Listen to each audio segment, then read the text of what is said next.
I was slow to start today. Hey, everybody, it's Deirdre Faye, and we are really winding down to the end of the year. And I want to give a big shout out to everybody that's finds the end of the year complicated, holidays complicated.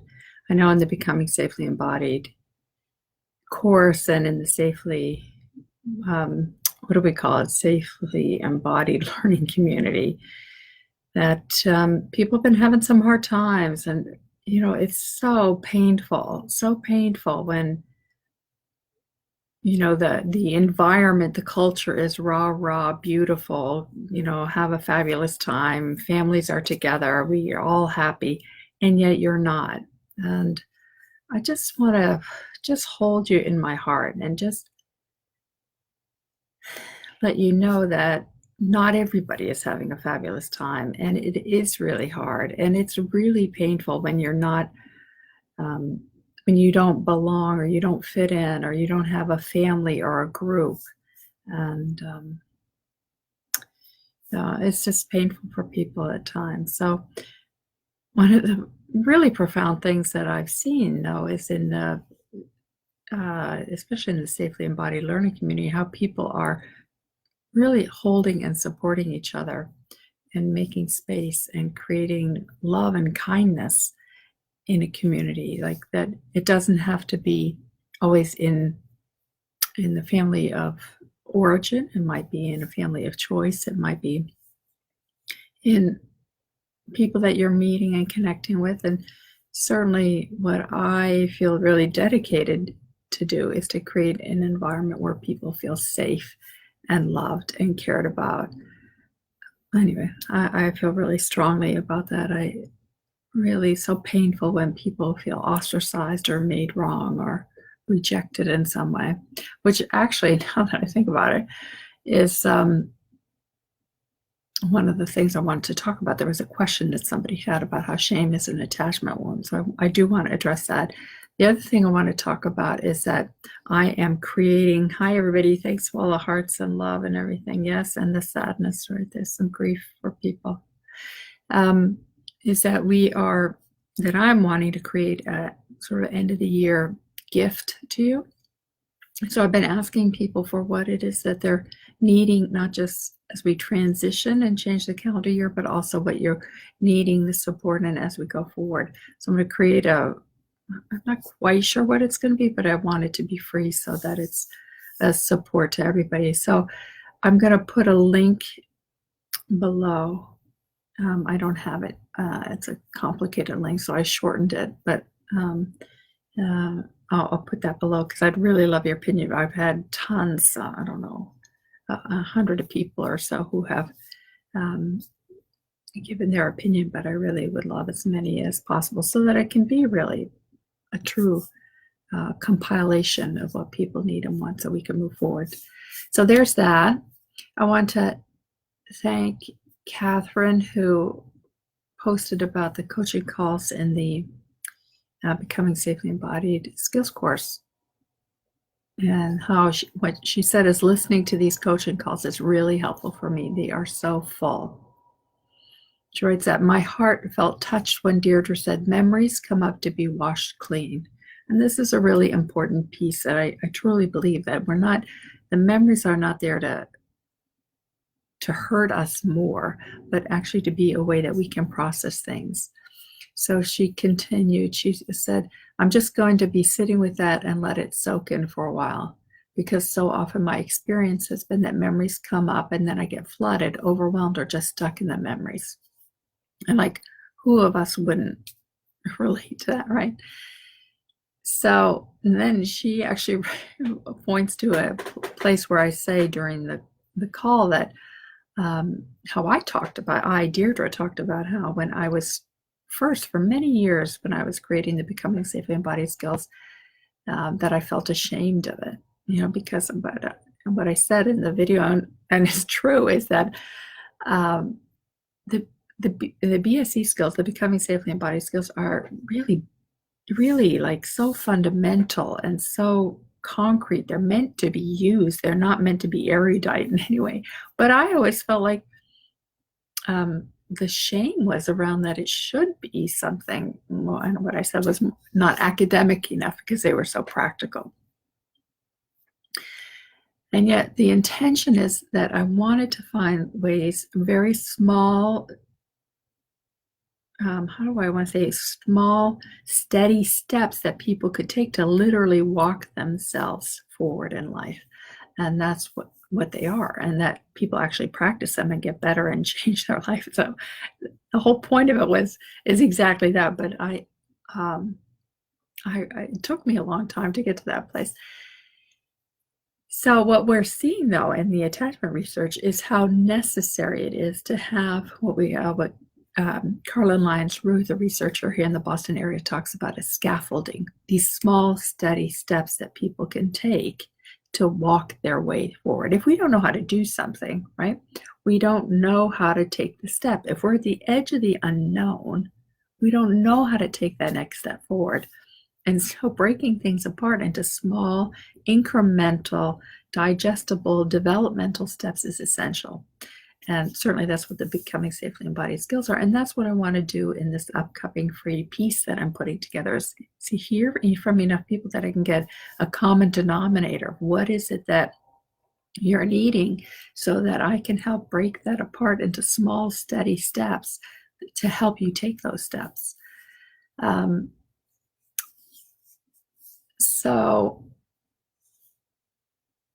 So what Catherine said is, she goes to show that shame has nothing to do with the product, but it has so much to do with our internal experiences, perceptions, and personal history.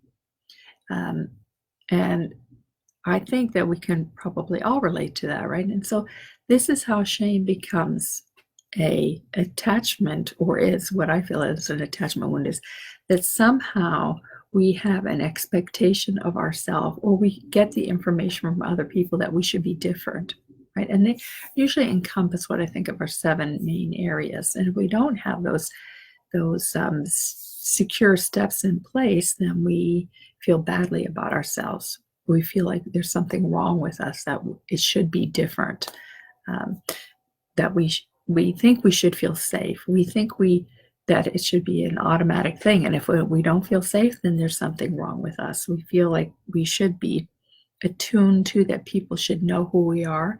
And if we aren't, then something's wrong with us, right? Or we make the other person wrong. But the reality is, I've talked about this so many times, and I'm glad to talk about it further, but it gets really deep and complicated, is those needs actually are different from when we're children to where we are now. So we need to learn how to attune to ourselves now and give ourselves those needs, meet those parts of us that if we're using the internal family systems model, that have those parts that were exiled, to be able to hear and attune to those, so that we can then heal them and help them heal, which is what, when Catherine says, I talk about how memories come up to be cleaned. I'm just remembering I have to do something. I'm just taking myself a note here.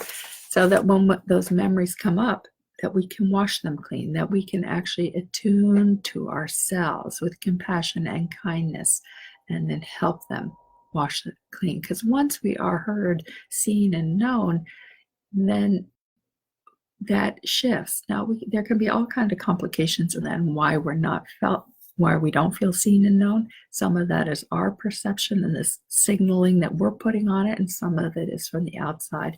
Some of it is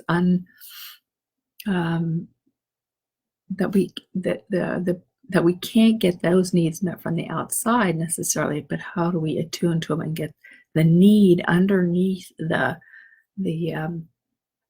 grab of it? How do we get that deep need met? It can be complicated, and I try to walk this through in simpler ways than many things. But that's where I wanted to talk about where the shame is. And what somebody else then posted and had a really powerful question is, she said, I loved reading the emails, the newsletter I send out. She said, I've been focusing on thoughts, feelings, and sensations so much that I forgot about protest. And knowing there is something not right, but not being able to name it. That's what continually comes up for me as I revisit protest. And then she says, you mentioned shame is the expression of the attachment wound, right? So that's what she wanted a little bit more from me on, and I'm glad to do that.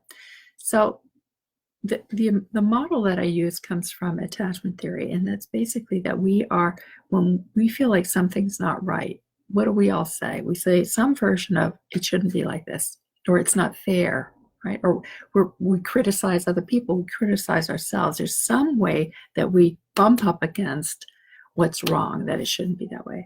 We dissociate, we disconnect, we detach, we go into despair, we go into anxiety. Those are all ways our body is letting us know that it's not right. This isn't the way it should be.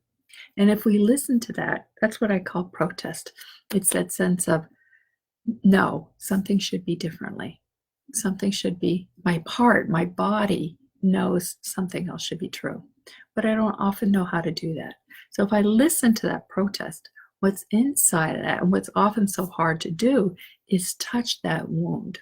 And that wound, if it's about what's wrong with me, if it's around somehow that I didn't get my basic needs met of protection and safety, of being seen and known and attuned to, of being reassured and calmed, of being delighted in and feel self-worth and pride in myself. If I didn't have somebody help me to guide me or show me how to do something, if somebody didn't help me learn how to have repair something that went wrong and deal with conflict, if all those things get disrupted in some way, then I think there's something wrong with me, because that basic need is so strong. I should have had those very simple basic needs met. And if I didn't, it's out of that grows a sense of there's something wrong with me. Because I have those needs. So there's something wrong with me that I need that. And that's part of what we're looking at, is how to do it differently, how to be connected to ourselves and recognize those needs are fundamental. If I'm feeling any one of those needs, and it's not like there's something wrong with me or even wrong with the world. It's a normal, natural, native need that any of us have. Any of us have. It's a mammalian need that we have to have kindness, to be heard, to be seen, to be respected, to be valued, to be loved. All those things are so normal, right? To have somebody guide us and show us these small steps. So that circles back to what I said that Catherine posted about how at first with the Becoming Safely Embodied skills, I was like, oh my God, they're not erudite and academic and like these huge things. They're very small, simple steps. But that's the scaffolding. That's the small, steady steps that need to happen for any of us to move forward and take some steps into the unknown. So, what this other person said is, I've experienced this feeling of fear of, she's saying, I'm just starting to look at shame in my own life and how it has limited my expression of what I'm really feeling, which lots of times comes through as just, I'm scared. So that's her protest, right? That could be your protest, that somehow the protest shows up. And in this case, it's showing up as, I'm scared. And this person continues, I've experienced this feeling of fear most of my life. What I like about your work is making nuggets of new information rather than expecting some big revelation, which would be great, but I now realize it's not realistic. This person writes, it's exhausting work, but I know I have to do it. And that, that's the sad thing. If we didn't get that level of attunement or affection or kindness or scaffolding growing up, then it is going to be hard work. And that, I'm sorry to say, is just the way that it is.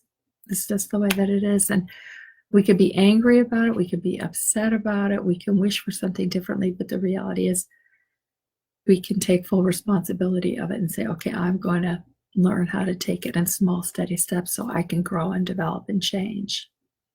Whether it's fear, whether it's shame, whether it's anxiety or depression.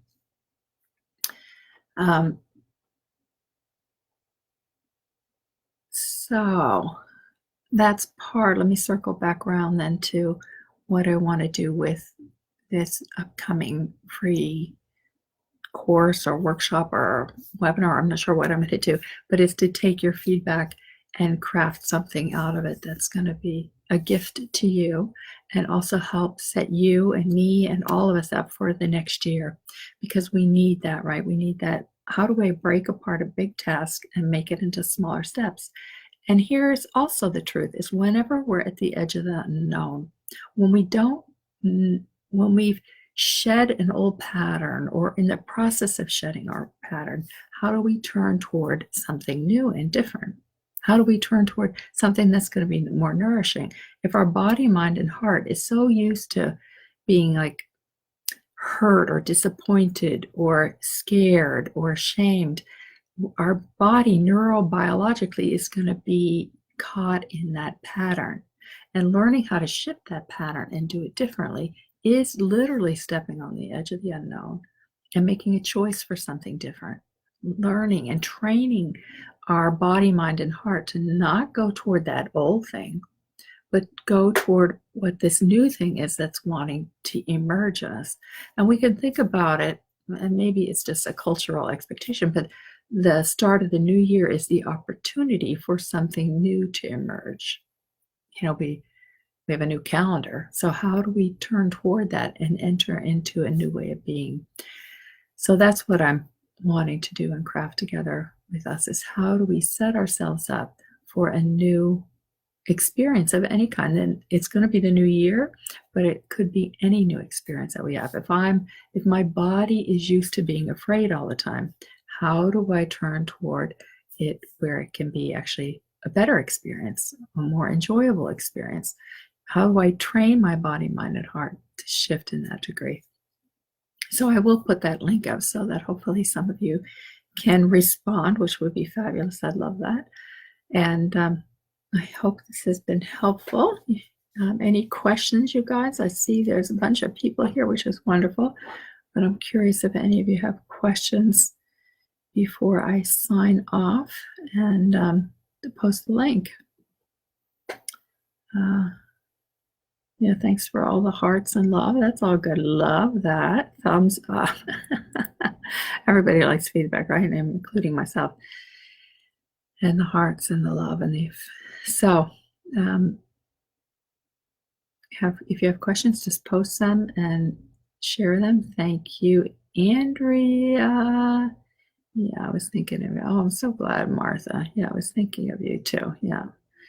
And so we'll see what emerges out of this exploration that we're all in together.